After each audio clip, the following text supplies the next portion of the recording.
My wife invited me to a dinner with her Italian investor.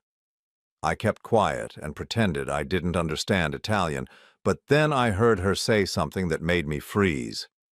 I couldn't believe what I was hearing. "I'm glad to have you here. Follow my story until the end and comment the city you're watching from so I can see how far my story has reached.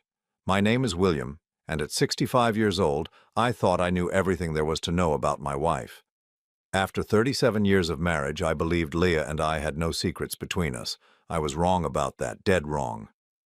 It started on a Tuesday morning in March when Leah approached me with unusual excitement in her voice. I was sitting at our kitchen table reading the newspaper and sipping my coffee from the same blue ceramic mug I'd used for the past 15 years. The morning light filtered through our yellow curtains, casting familiar shadows across the oak table my father had built decades ago.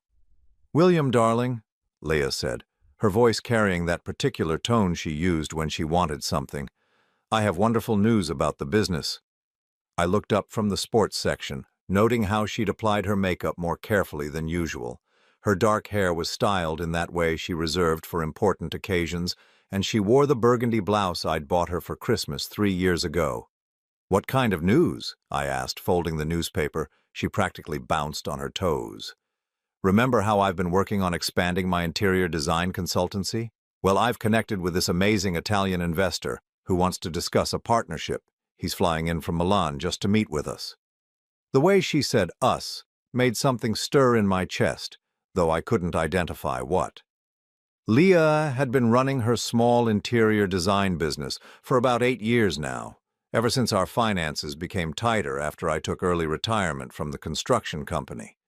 Her work was decent enough, though it never brought in the kind of money she claimed it did. "That sounds promising," I said, though something felt off. "What's his name?" "Marco Benedetti. He owns several high-end furniture showrooms across Europe. He's particularly interested in expanding into the American market." She paused, touching her pearl necklace nervously. "He's taking us to dinner Thursday night at Bella Vista. You know, that expensive Italian place downtown." Bella Vista. I knew it well. It was the kind of restaurant where dinner for two could easily cost $200, far beyond what we'd normally spend. But if this investor was paying, I supposed it made sense. "All right," I agreed. "What time?" 7 o'clock. "And William, please wear your navy suit. First impressions matter in business." What Leah didn't know, what she had never known in all our years together, was that I spoke fluent Italian. It wasn't something I advertised or felt particularly proud of. During my military service from 1978 to 1982, I'd been stationed at a communications base outside Naples. Those 4 years had given me more than just military experience. They'd given me a complete grasp of the Italian language. I'd learned it out of necessity at first, then out of genuine love for the culture and people. But when I returned home and met Leah 2 years later, I never mentioned it. She came from what she considered a more refined background, always talking about her college education and her sophisticated tastes. My working-class roots and military service seemed crude in comparison. The Italian felt like something too personal, too much a part of a version of myself I'd left behind. Over the years, there had been moments when my knowledge might have been useful or interesting to share, but somehow it never felt like the right time. It became my private thing, like a book I kept on a shelf but never discussed. Sometimes I'd listen to Italian radio online when Leah was out shopping, or read Italian newspapers on my tablet when she was busy with her design work. Thursday evening arrived with an unseasonable chill in the air. I dressed in my navy suit as requested, the same one I'd worn to my nephew's wedding 5 years ago. Leah looked stunning in a black dress I didn't recognize, with jewelry that seemed more expensive than anything I remembered buying her. When I complimented the necklace, she waved her hand dismissively. "Oh, this old thing? I've had it forever." We drove to Bella Vista in relative silence, Leah checking her makeup in the passenger mirror more times than necessary. The restaurant sat on the corner of 5th and Main, its warm golden light spilling onto the sidewalk through large windows. The scent of garlic, basil, and fresh bread greeted us before we even entered. The maitre d' led us to a corner table where a man was already waiting. Marco Benedetti looked to be in his early 50s, with silver-streaked dark hair and the kind of confident posture that spoke of success. He wore a charcoal gray suit that probably cost more than I made in a month, and his watch caught the light in a way that suggested serious money. "Leia Bellissima," he said, standing to kiss her on both cheeks. The familiarity of the gesture struck me as odd for a first business meeting, but I told myself different cultures had different customs. "Marco, I'd like you to meet my husband, William," Leia said, her voice slightly breathless. Marco extended his hand with a firm grip. "Pleasure to meet you, William. Leia has told me so much about you." "Likewise," I replied, though Leia had actually told me very little about him. As we settled into our seats, I noticed how Leia positioned herself slightly closer to Marco than to me. The waiter appeared almost immediately, as if he'd been watching for our arrival. Marco ordered a bottle of wine that I'd never heard of, but that made the waiter's eyes widen with appreciation. "So, William," Marco said as the wine was being poured, "Leia tells me you're retired from construction. That must be satisfying work, building things with your hands." There was something in his tone that felt condescending, though his smile remained pleasant. "It was honest work," I replied, "kept food on the table and a roof over our heads. Of course, very admirable." As the evening progressed, I began to notice things that made me uncomfortable. The way Leia laughed at Marco's jokes, throwing her head back in a manner I hadn't seen in years. The way she touched his arm when making a point. The way they seemed to share some private understanding that excluded me entirely. But it was when they began speaking in Italian that everything changed. At first, it was just brief exchanges. Marco would comment on the wine in Italian, and Leia would respond. I was shocked to discover that my wife spoke Italian at all. In 37 years of marriage, she had never mentioned knowing a single word of the language. "Non dovremmo parlare così davanti a lui," Leia said quietly. "We shouldn't talk like this in front of him." Marco glanced at me with amusement. "Non capisce niente. È completamente all'oscuro." He doesn't understand anything. He's completely in the dark. My blood ran cold, but I kept my expression neutral, continuing to cut my chicken as if I hadn't heard a word. They were talking about me as if I were a piece of furniture, assuming I was too ignorant to understand their conversation. "È così facile ingannarlo," Leia replied with a soft laugh. "It's so easy to deceive him." The words hit me like a physical blow, but I forced myself to remain calm, to keep chewing my food and nodding along when they switched back to English to include me in meaningless small talk about the weather or the restaurant's decor. As the night wore on, their Italian conversations became bolder, more intimate. They discussed things that made my stomach turn, speaking about me with a casual cruelty that took my breath away. Marco called me Il vecchio stupido, the stupid old man. Leia laughed and agreed, adding details about our private life that she had no business sharing with anyone, let alone this stranger. I excused myself to use the restroom, needing a moment to collect myself. Standing in front of the mirror, I splashed cold water on my face and tried to process what I was hearing. My wife, of 37 years, was not only fluent in a language she'd hidden from me, but she was using that language to mock and belittle me with another man. When I returned to the table, they were deep in conversation in Italian, their heads close together. I caught fragments that made my chest tighten with something beyond hurt. "Presto sarà finita," Leia was saying. "Soon it will be over." "Hai fatto tutto quello che ti ho detto?" Marco asked. "Have you done everything I told you?" "Sì, tutto è a posto. Non sospetta nulla." "Yes, everything is in place. He suspects nothing." I sat down heavily, my hands trembling slightly as I reached for my water glass. They barely acknowledged my return, continuing their conversation in English about Marco's supposed furniture business and Leia's design work. But now I could see it for what it was. A performance, a carefully constructed lie designed to fool the stupid old man who didn't understand anything. The rest of the dinner passed in a blur. I nodded and smiled when expected, made appropriate comments about the food and the business opportunity they claimed to be discussing. But inside, my world was cracking apart piece by piece. As we prepared to leave, Marco kissed Leia goodbye on both cheeks again. But this time I saw what I had missed before. This wasn't a professional farewell between business associates. This was intimate, familiar, laden with meaning that excluded me entirely. In the car on the way home, Leah chattered excitedly about the business opportunity, about how Marco was going to transform her little design consultancy into something much bigger. She talked about trips to Italy, about exclusive partnerships, about money that would change our lives. All I could think about were those words, "Presto sarà finita. Non sospetta nulla." Soon it will be over. He suspects nothing. I had no idea what they were planning, but I knew with absolute certainty that whatever it wasn't good for me. As we pulled into our driveway, past the garden I'd spent years cultivating and toward the house my father had left me, I realized that my marriage, my life, everything I thought I knew about the woman sleeping beside me every night, had been built on lies. That night, as Leia fell asleep next to me, I stared at the ceiling and wondered how long she had been living this double life. How long had she been speaking Italian? How long had she known Marco? And most terrifyingly, what exactly was going to be over soon?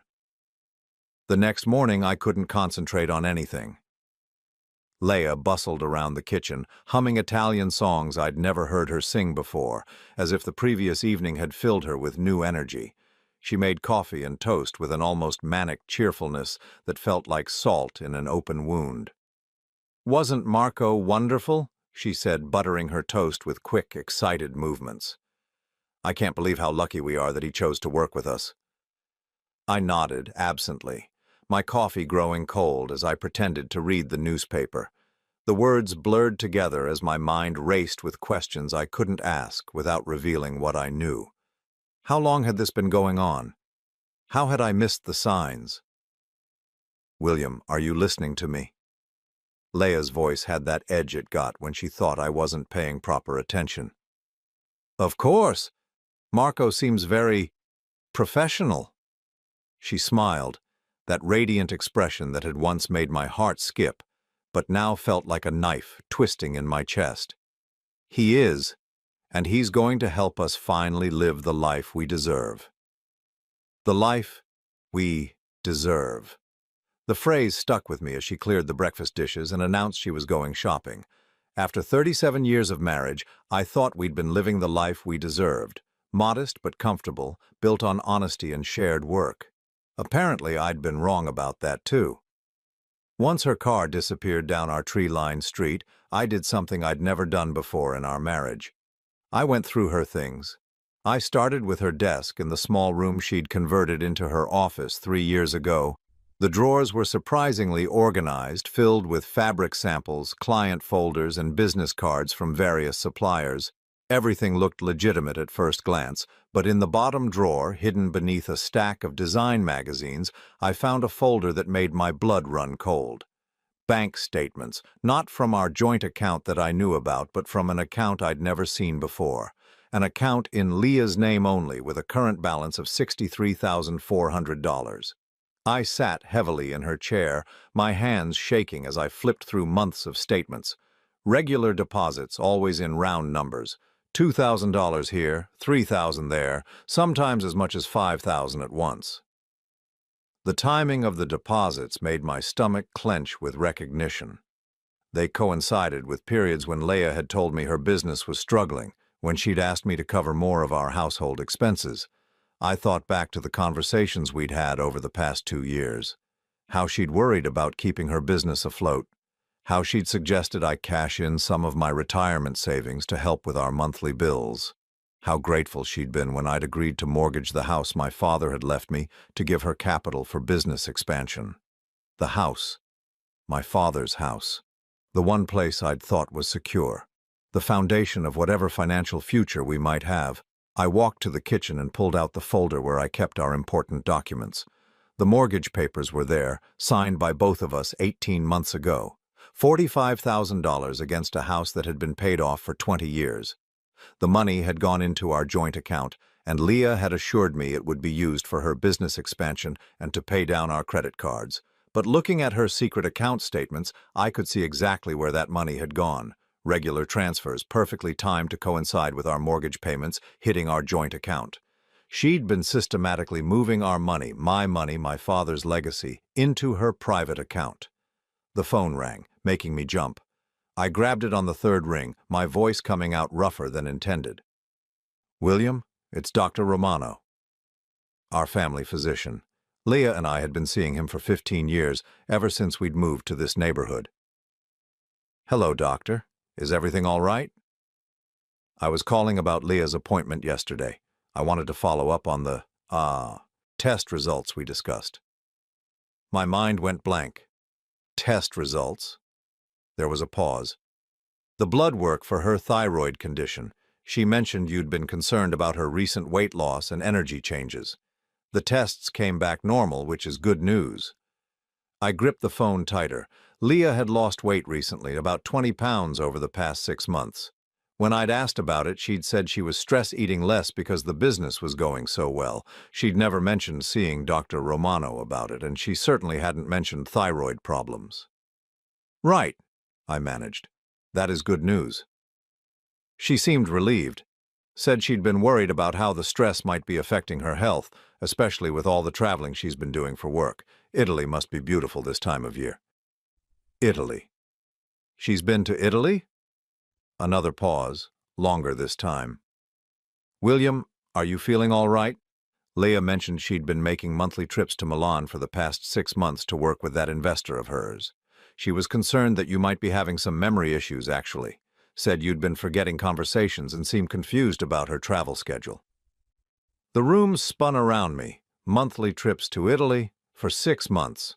And she'd been telling our doctor that I was having memory problems, that I was confused and forgetful. "I'm fine, doctor. Just tired." "Well, if you have any concerns, don't hesitate to call. And William, Leah mentioned you've been having some chest pains. You really should come in for a checkup. At your age, it's important not to ignore these things." Chest pains. I'd never mentioned chest pains to anyone because I'd never had any. But apparently, Leah had been discussing my imaginary health problems with our family doctor. After I hung up, I sat in the kitchen for a long time, staring at the morning light streaming through windows Leah had insisted on updating with expensive custom treatments last year. Treatments that had cost $3,000 and had come, she'd said, from a special bonus client payment. Everything was starting to make a terrible kind of sense. The secret bank account. The trips to Italy I'd known nothing about. The stories to our doctor about my failing memory and mysterious health problems. Even her sudden fluency in Italian. How long had she been learning it? How long had she been planning this? I thought about Marco's words from the night before. "È completamente all'oscuro." He's completely in the dark. They hadn't been talking about my ignorance of Italian. They'd been talking about my ignorance of everything. The front door slammed, and I quickly shoved the bank statements back where I'd found them. Leah appeared in the kitchen carrying shopping bags from stores I knew we couldn't afford. "I got the most amazing fabric samples from that new boutique downtown," she said, her cheeks flushed with excitement. "Marco is going to love them for the Milan showroom." "How much did you spend?" She waved her hand dismissively. "It's an investment, William. You have to spend money to make money." She began pulling out expensive-looking items, fabric swatches, design books, what looked like an Italian leather portfolio. Besides, Marco insisted on covering the expenses. He's so generous. I watched her arrange her purchases on the counter, her movements quick and excited. This was a woman I didn't recognize. Someone who shopped without budget constraints and spoke casually about international business deals. When had she become this person? How had I missed such a fundamental transformation? "Dr. Romano called," I said carefully. She went very still for just a moment before turning around with a bright smile. "Oh? About what?" "Your test results. Your thyroid condition?" "Right, yes. Everything came back normal, thank goodness. I was so worried." She moved closer, reaching out to touch my arm. "William, honey, are you feeling all right? You look pale." "He mentioned you've been concerned about my memory."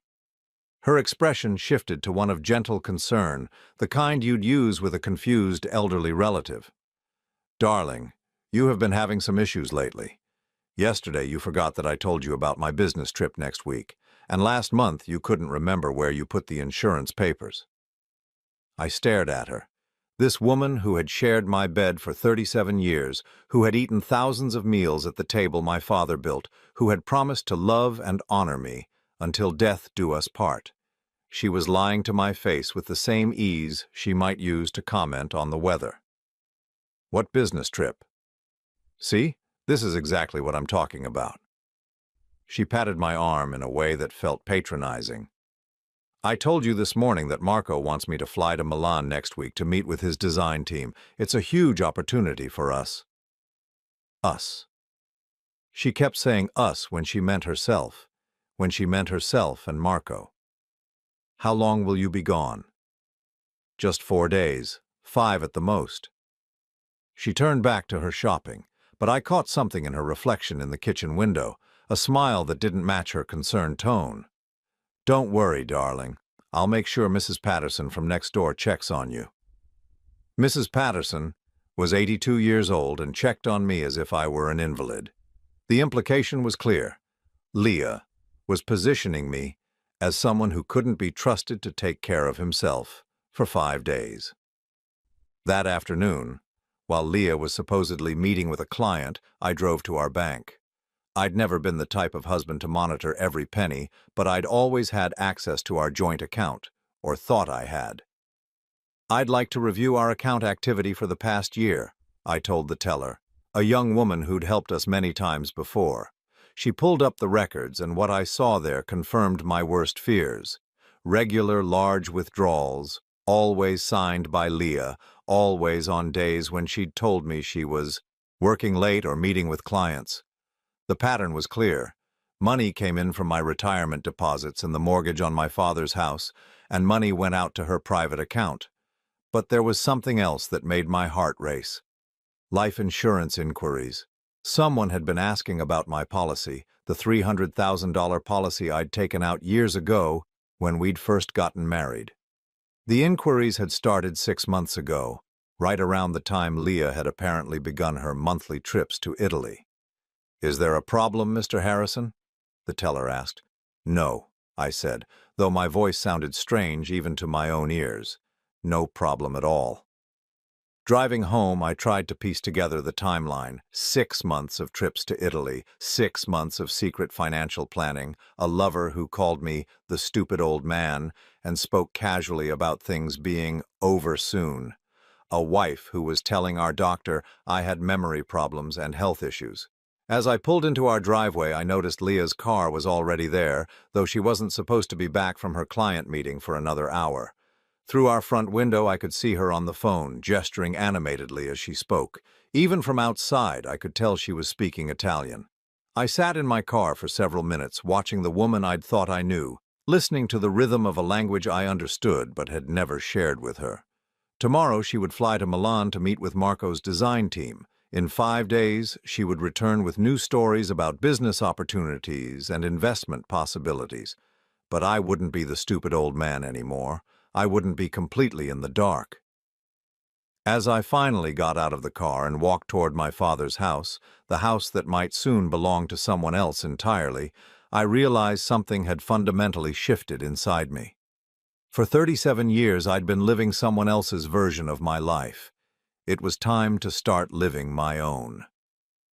Leah left for Milan on a Wednesday morning, kissing me goodbye at the front door with the same casual affection she'd shown for years.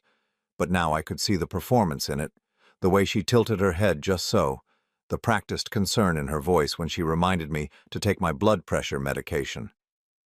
"Are you sure you'll be all right by yourself?" she asked, adjusting my collar like I was a child she was leaving with a babysitter.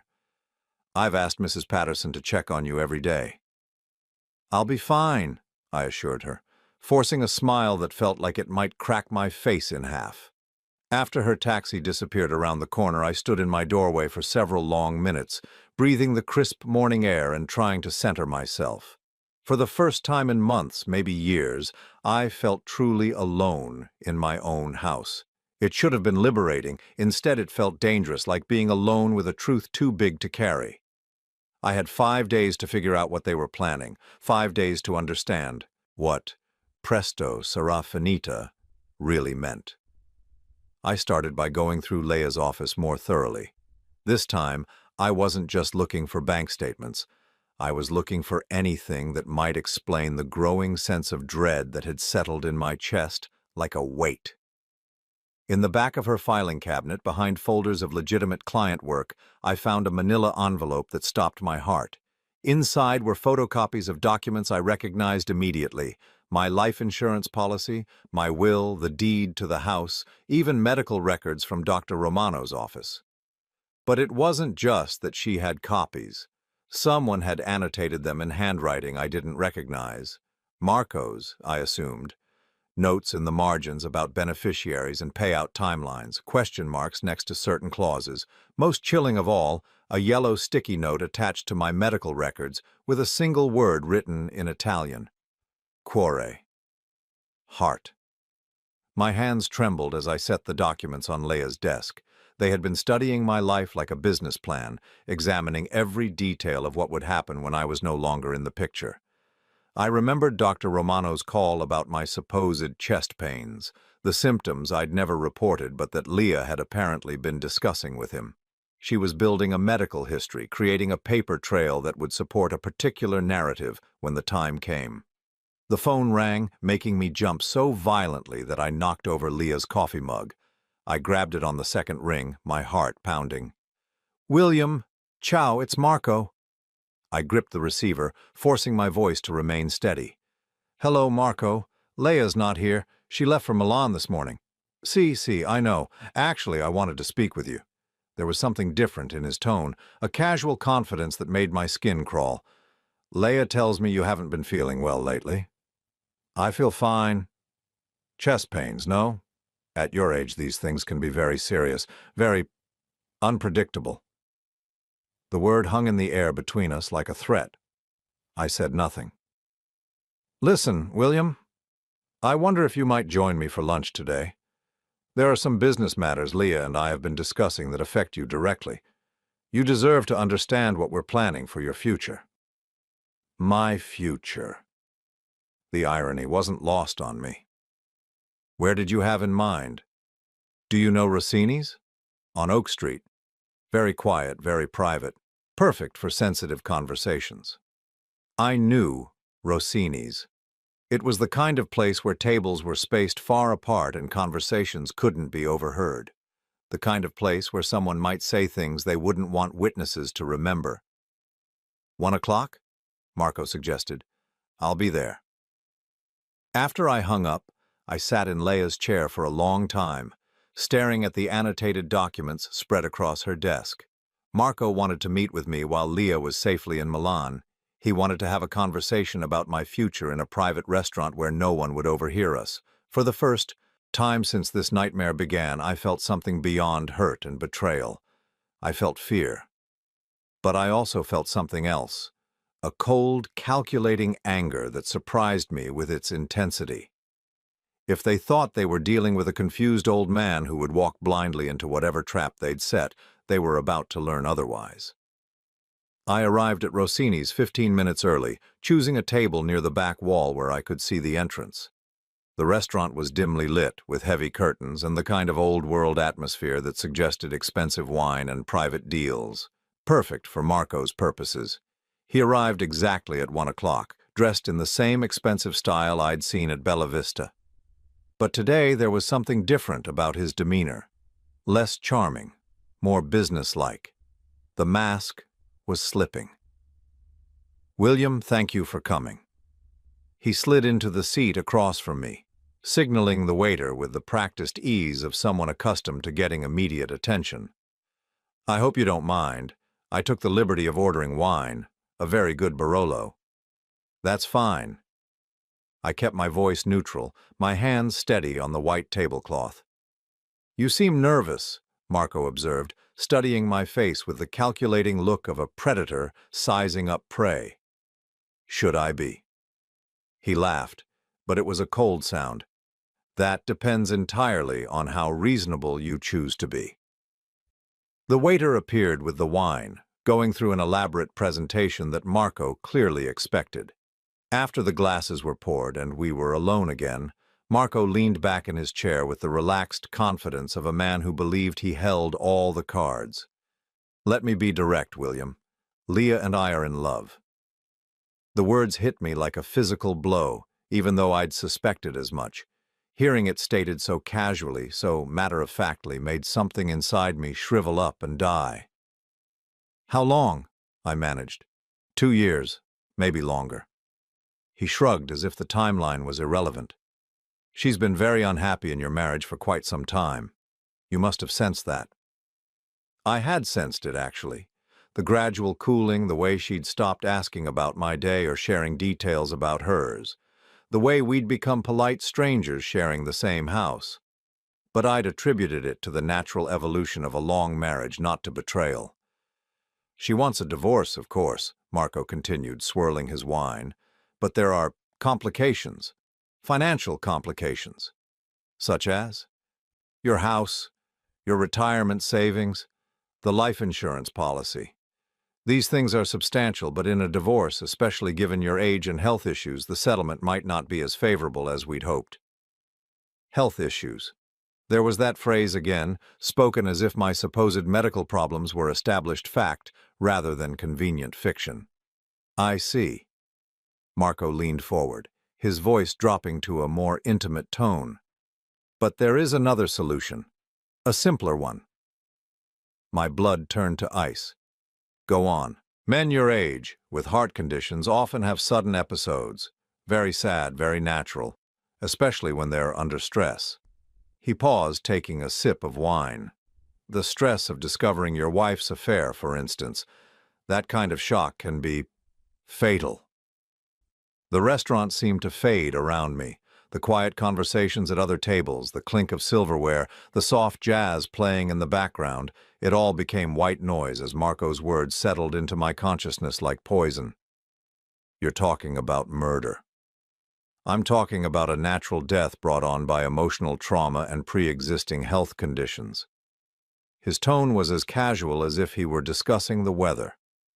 "It happens all the time, especially to men who discover their wives have been unfaithful."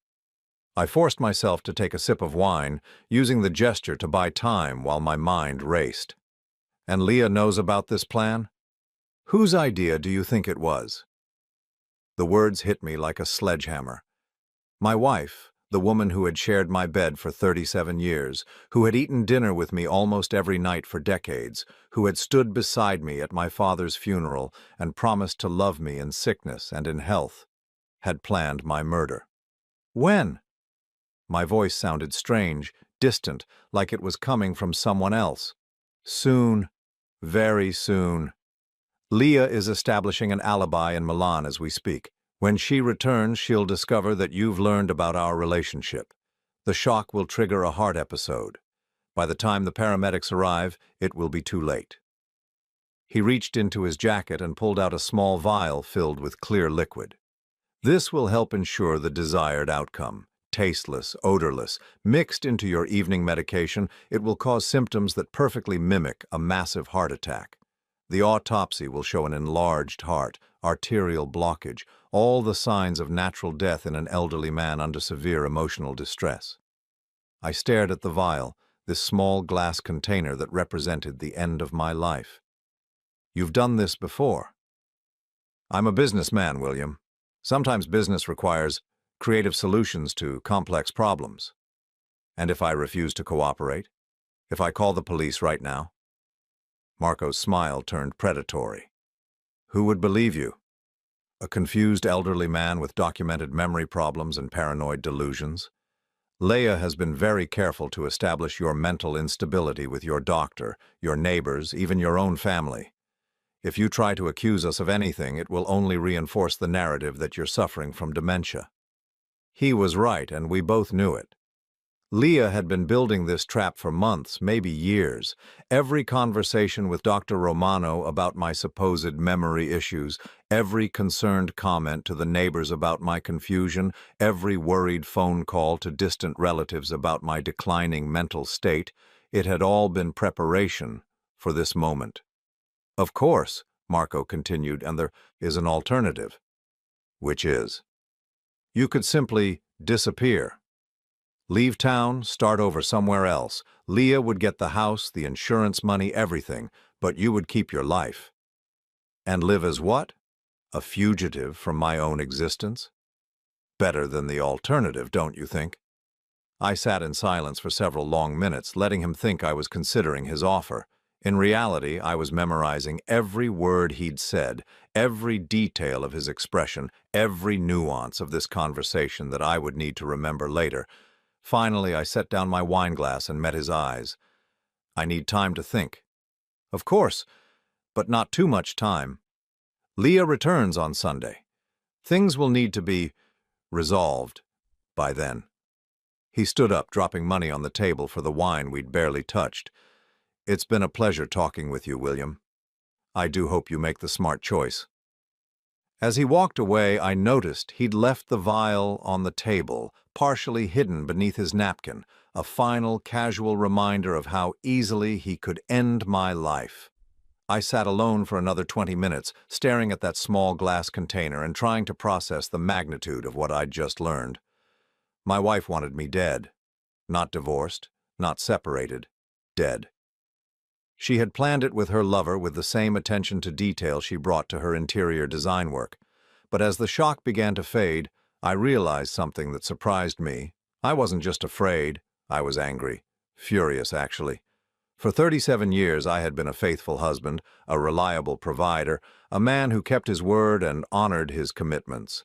I had given Leah the best years of my life, and she had repaid me with betrayal and murder. They thought they were dealing with a confused old man who would either die quietly or run away in terror. They had no idea who they were really dealing with. I picked up the vial and slipped it into my pocket. Evidence. Then I paid my own bill and walked out of Rossini's into the afternoon sunlight, already planning my next move.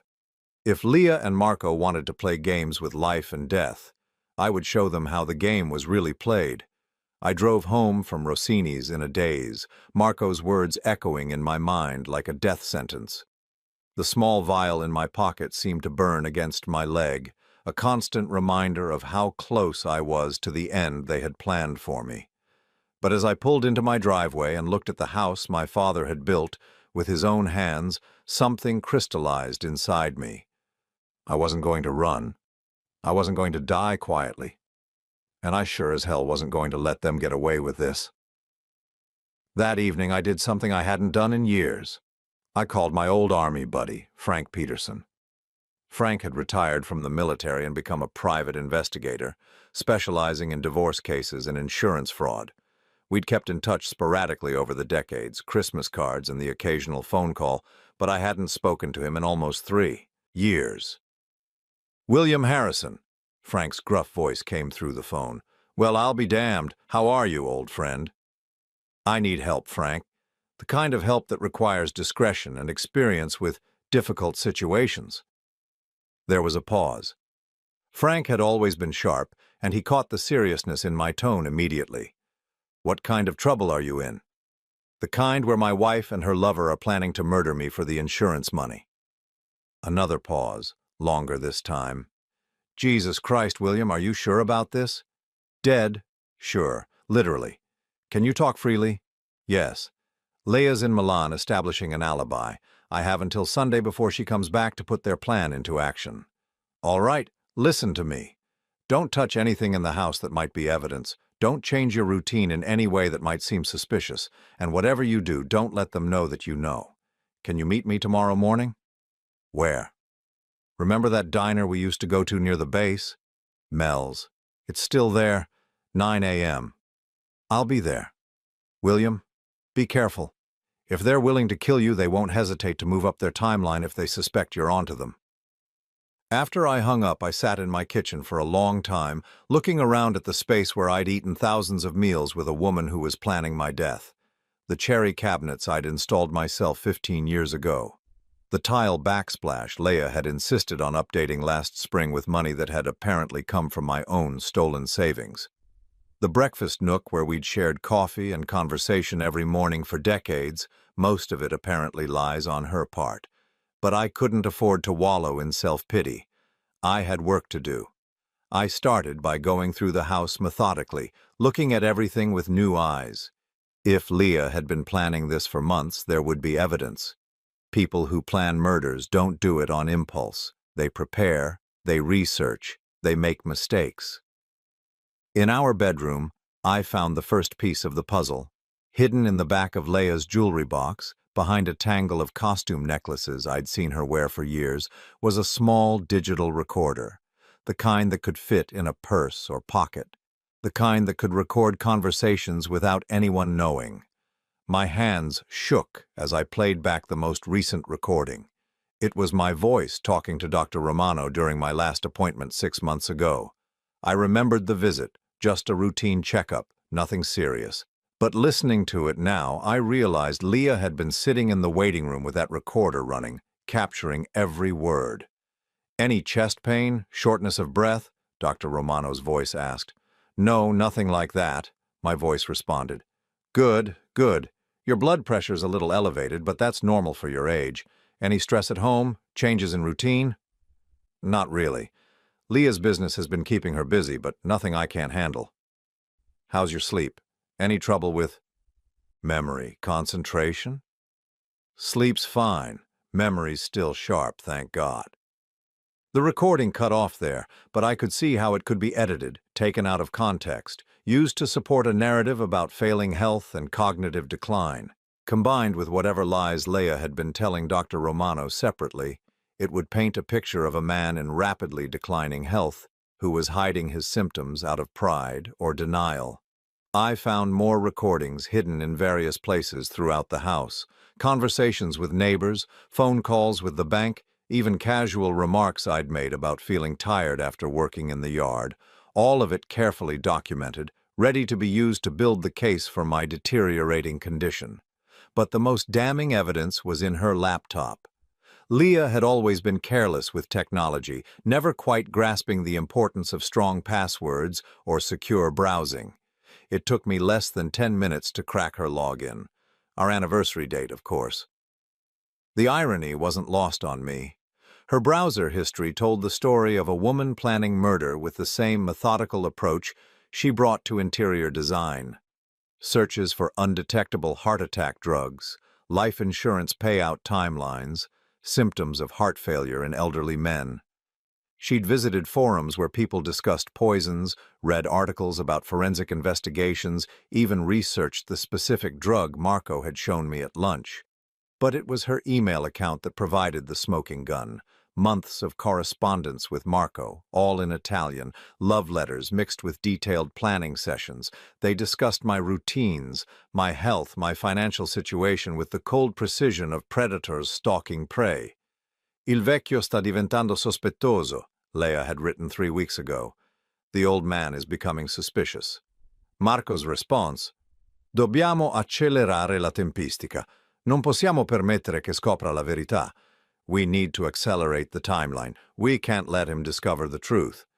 But the email that made my blood run cold was from just 2 days ago, sent after our dinner at Bella Vista. "Credo che abbia capito che parlo italiano.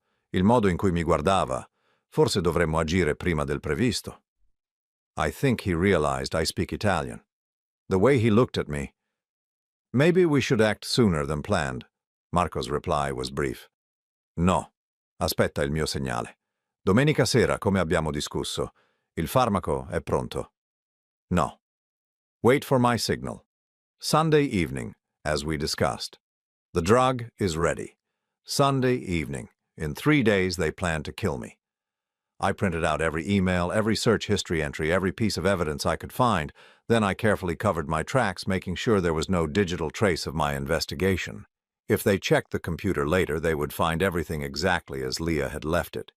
The next morning I drove to Mel's Diner, a greasy spoon that had barely changed since Frank and I used to grab breakfast there, 45 years ago. Frank was already waiting in a back booth wearing the same serious expression I remembered from our military days. "You look like hell," he said by way of greeting. "I feel like it." I slid into the seat across from him and pushed a manila envelope across the table. "Everything's in there, emails, recordings, bank records, the poison Marco gave me yesterday." Frank's eyebrows shot up. "He gave you poison?" "Showed it to me anyway. Said it would mimic a heart attack." I pulled the vial from my pocket and set it carefully on the table. He left it behind accidentally, as a reminder of how easy it would be to kill me. Frank examined the vial without touching it, then opened the envelope and began reading through the documents. His expression grew darker with each page. "This is some cold-blooded stuff, William.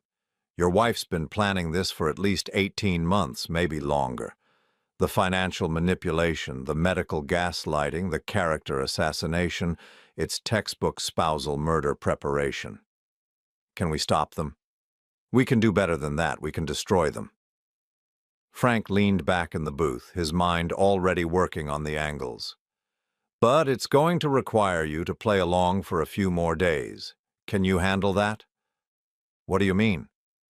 "We need to let them think their plan is working. Let Leah come home on Sunday, let her put whatever plan they have into motion, but we'll be ready for them."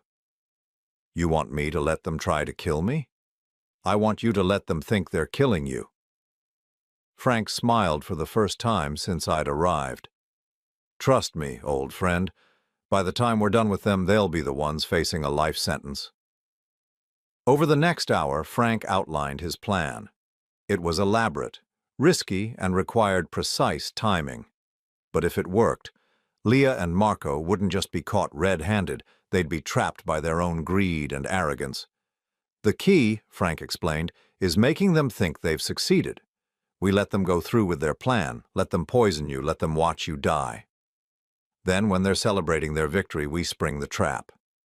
And if something goes wrong, if the fake poison isn't fake enough?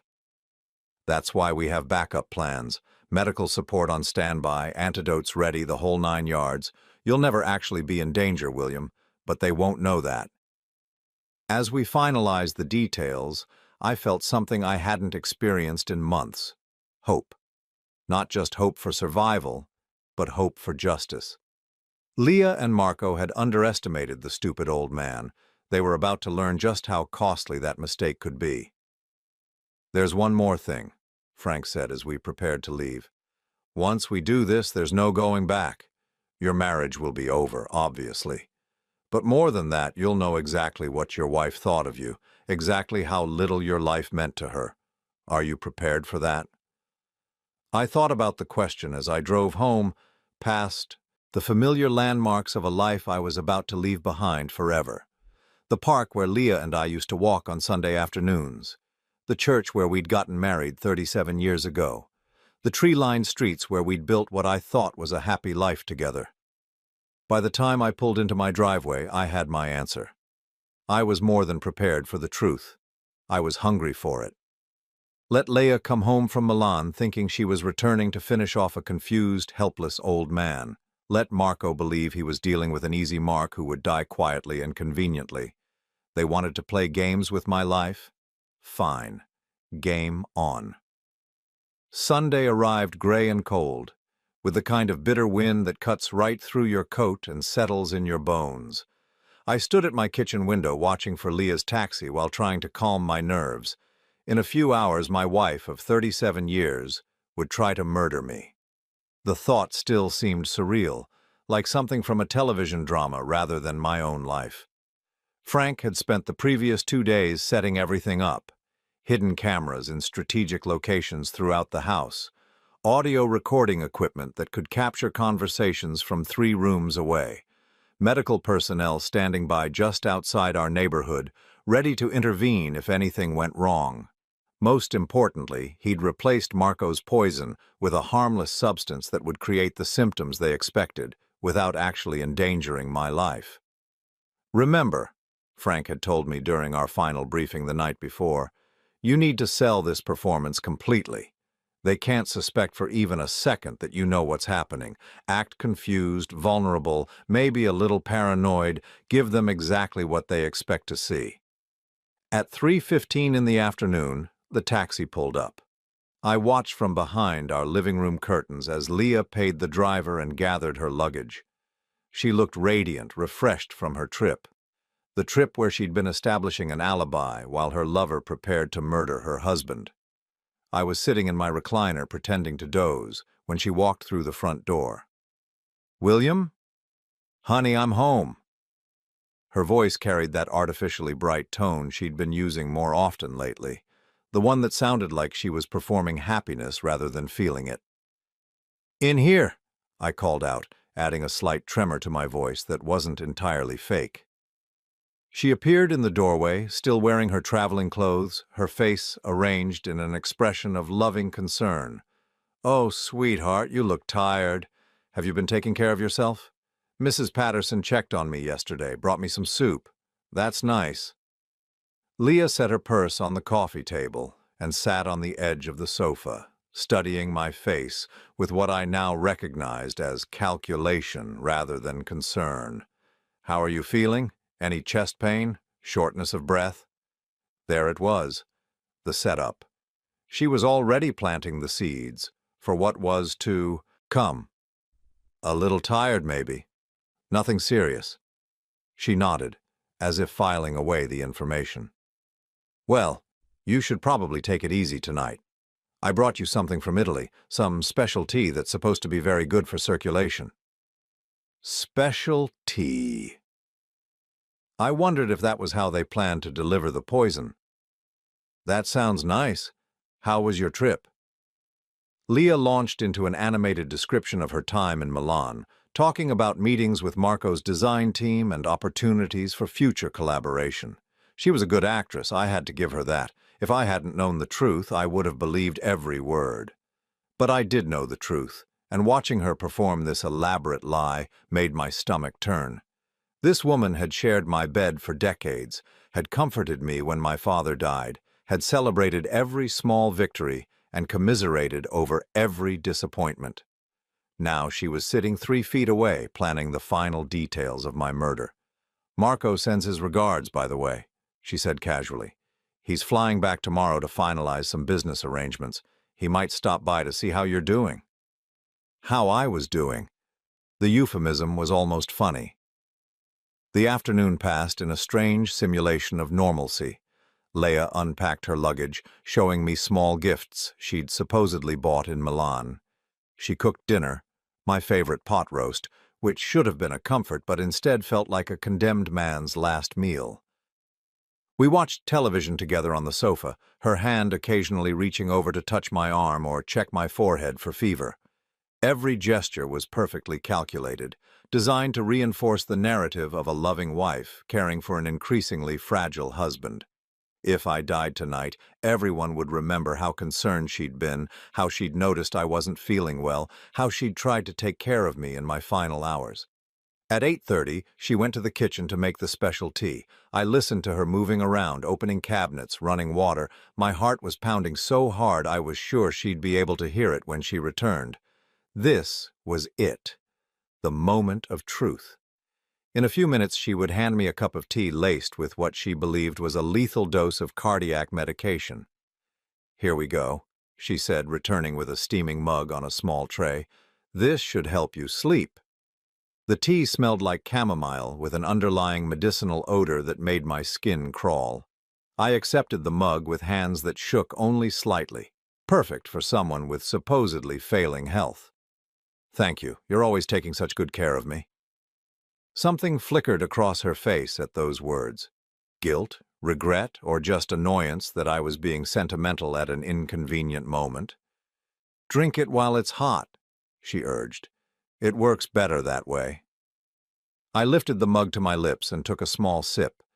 The liquid was bitter beneath the chamomile flavor, with a chemical aftertaste that confirmed what I already knew. Frank had been right.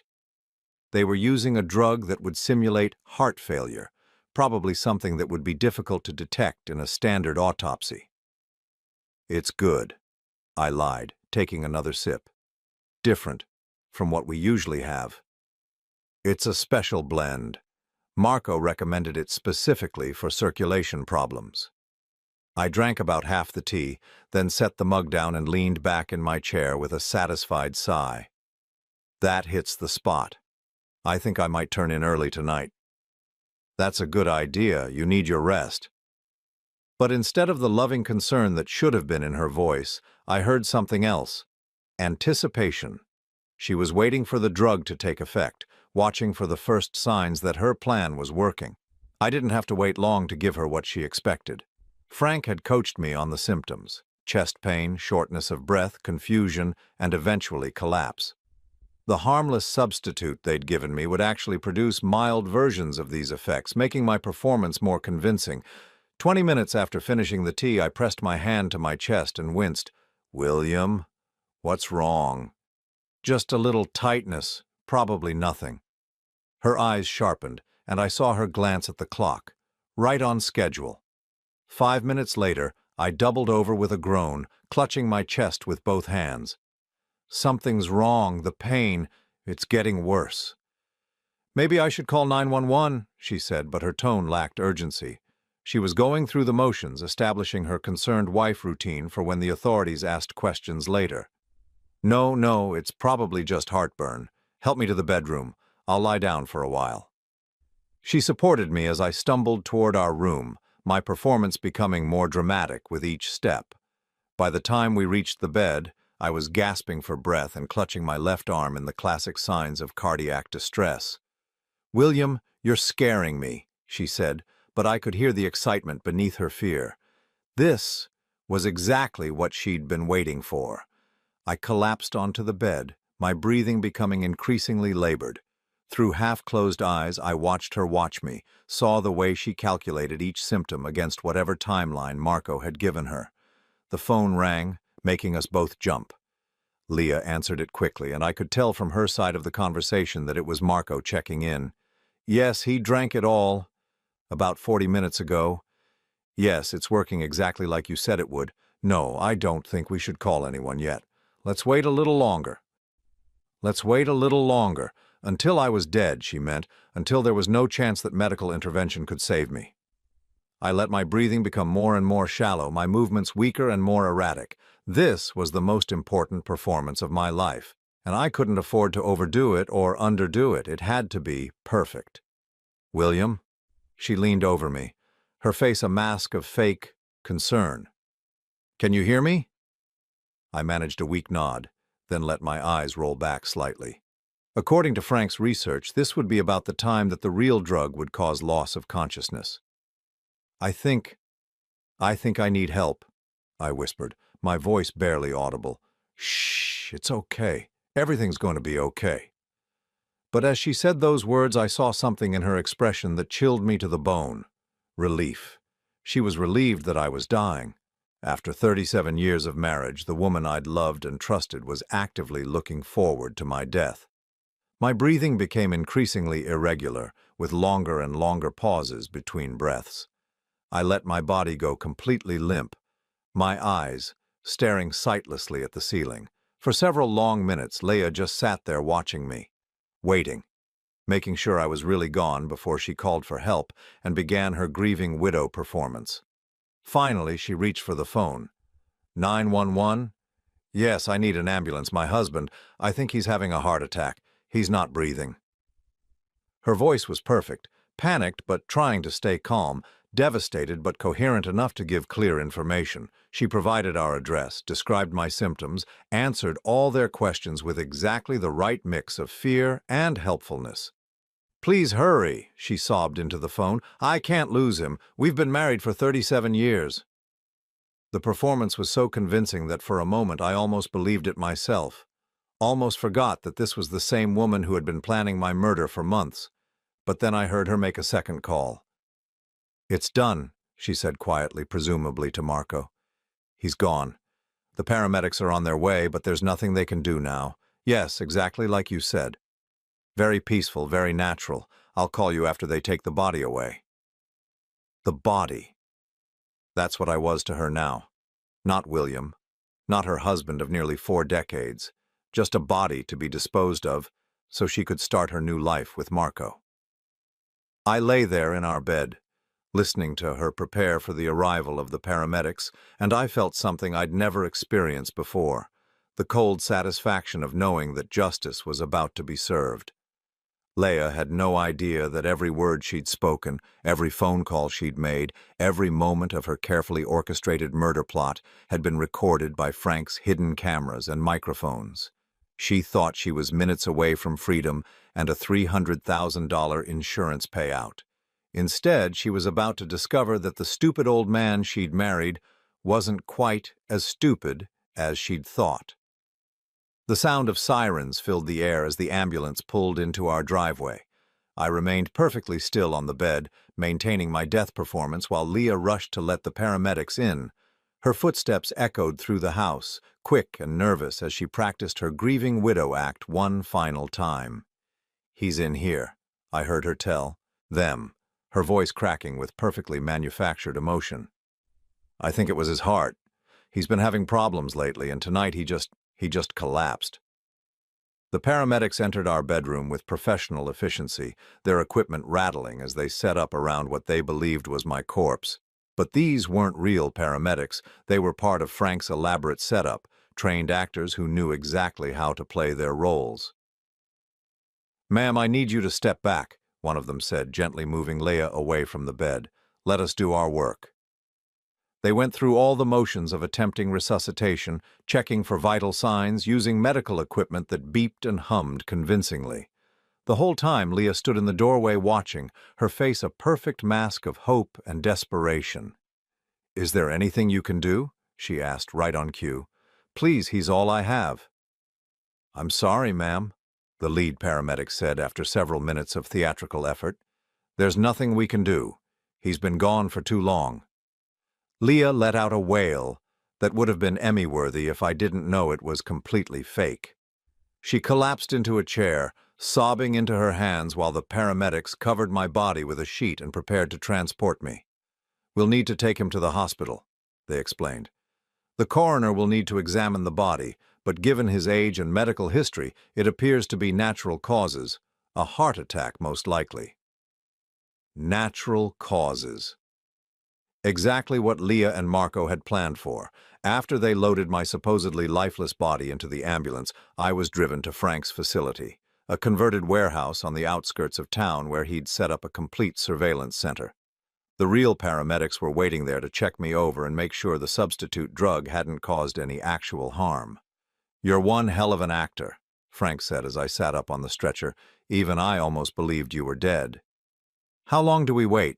I asked, accepting a cup of coffee that tasted like life itself after hours of pretending to be dead. "Not long. She's already made the call to Marco. He's on his way over to console the grieving widow. Once he arrives, we'll have everything we need." Frank showed me the monitor displaying feeds from the cameras hidden throughout my house. Leah had stopped crying the moment the ambulance left. Now she was moving through our home with brisk efficiency, checking to make sure she hadn't left any evidence lying around. She went straight to her office and pulled out the folder containing copies of my insurance policy and will. Then she made a phone call. "Yes, I'd like to report a death and begin the life insurance claim process. My husband, William Harrison, policy number—" She rattled off the details with the kind of calm competence that suggested she'd rehearsed this conversation multiple times. Watching her plan my financial funeral while my body was supposedly still warm made me feel sick to my stomach. But it also filled me with a cold satisfaction. Every word she spoke was being recorded, every action documented for the prosecution case that would destroy her life. 20 minutes later, Marco's car pulled into our driveway. Leah met him at the door, falling into his arms with renewed sobs that were only slightly more convincing than her earlier performance. "It's over," she whispered as he held her. "He's really gone." "You did perfectly," Marco murmured, stroking her hair. "No one will ever suspect anything. The old fool never knew what hit him." They moved to the living room, where I could see them clearly on Frank's monitors. Leah poured 2 glasses of expensive wine, probably the bottle she'd been saving for this exact celebration. "To freedom," Marco said, raising his glass. To us, Leia replied, clinking her glass against his, and to never having to pretend again. They talked for over an hour, dissecting every detail of their plan with the pride of criminals who believed they'd committed the perfect murder. Marco praised Leia's performance with the paramedics. Leia marveled at how easily the poison had worked. They discussed their future together. The house they would buy in Italy, the business they would expand, the life they would build on the foundation of my death.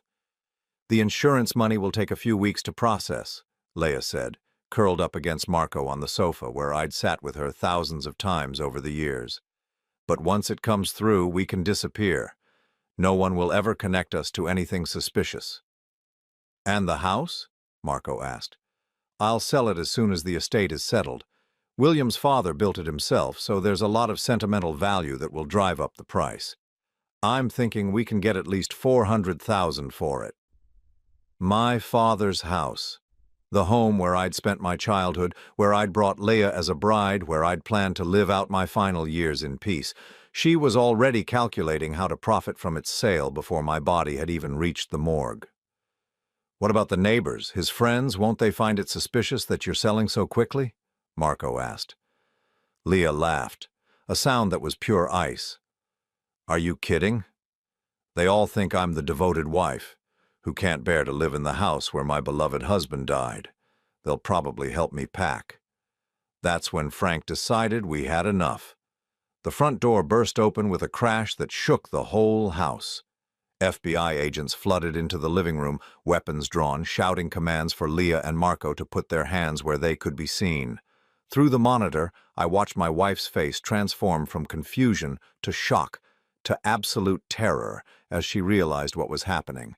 Marco tried to run, but there was nowhere to go. Within seconds, they were both on their knees with their hands zip-tied behind their backs. Leia Harrison, Marco Benedetti, you're under arrest for conspiracy to commit murder, attempted murder, insurance fraud, and elder abuse, the lead agent announced. This is insane, Leia screamed, her composure finally cracking completely. My husband died of natural causes. You can't prove anything. Actually, we can, Frank said, walking into the room with a laptop computer. We have video evidence of you poisoning your husband's tea. We have recordings of you planning his murder. We have documentation of your financial crimes. And best of all, he paused for dramatic effect, then smiled. We have your husband's testimony. William Harrison isn't dead, Mrs. Harrison. He's very much alive, and he's been watching your little celebration. The blood drained from Leia's face so completely that for a moment I thought she might actually have a heart attack. Marco began shouting in what I assumed was profanity, though I was grateful I couldn't understand the words. That's impossible, Leia whispered. I saw him die. He wasn't breathing. You saw what we wanted you to see, Frank explained. Your husband has been working with law enforcement for the past week to document your murder plot. The poison you thought would kill him was actually a harmless sedative. Every word you've spoken tonight has been recorded. An hour later, after Leia and Marco had been taken away in handcuffs and the FBI had finished collecting evidence from my house, I finally returned home. Frank walked with me to the front door, his expression a mix of satisfaction and concern. You know this is going to be all over the news, right? He warned. Attempted murder plots always draw media attention. Let them talk, I said, surprising myself with how little I cared. The truth is the truth. What will you do now? This house, it's going to have a lot of memories. I looked around at the home I'd shared with Leia for so many years, trying to feel some sense of loss or nostalgia. Instead, all I felt was relief. The lies were over. The pretense was finished. For the first time in months, maybe years, I was completely free to be myself. I think I'll redecorate, I said finally. Get rid of anything that reminds me of her. Maybe learn to cook something besides the meals she used to make. Hell, maybe I'll even take that trip to Italy I always talked about. See the places where I learned the language that saved my life. Frank grinned. Sounds like a plan. And William, for what it's worth, I'm proud of you. Not many 65-year-old men would have had the courage to fight back the way you did. After he left, I walked through my house slowly, seeing it clearly for the first time in years. Tomorrow, I would start the process of reclaiming my life.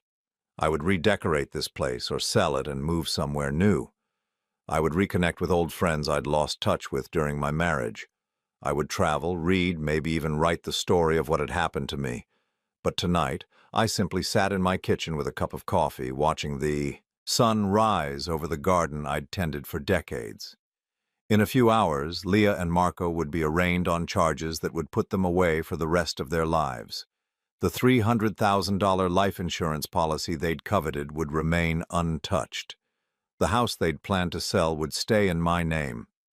Most importantly, the stupid old man they'd underestimated was still alive, still breathing, and finally truly free. As I sipped my coffee and watched the morning light filter through the windows, I reflected on the strange journey that had brought me to this moment. 6 days ago, I'd been a man living a lie, married to a woman who was planning my death. Today, I was alone but honest, betrayed but victorious. It wasn't the ending I would have written for my story, but it was the ending I deserved. And for the first time in longer than I could remember, that was enough. 3 months later, I received word that Leah and Marco had been sentenced to 25 years to life for attempted murder and conspiracy. They would grow old in prison while I grew old in freedom. Justice, it turned out, was worth waiting 65 years to experience. The house felt different now, larger somehow, filled with possibilities instead of secrets. I'd kept my father's furniture but replaced everything that reminded me of Leah. New curtains, new bedding, new dishes. I was building a new life in the shell of the old one. Sometimes, late at night, I would think about the woman I'd married 37 years ago and wonder if she had always been capable of murder or if something had changed her along the way. But those thoughts never lasted long. Some questions don't have answers worth knowing. What mattered was that I had survived. Not just the attempt on my life, but the slow poisoning of my spirit that had been going on for years without my realizing it. I had reclaimed my dignity, my home, and most importantly, my truth. At 65, I was learning to live again. And it felt like the greatest victory of my life.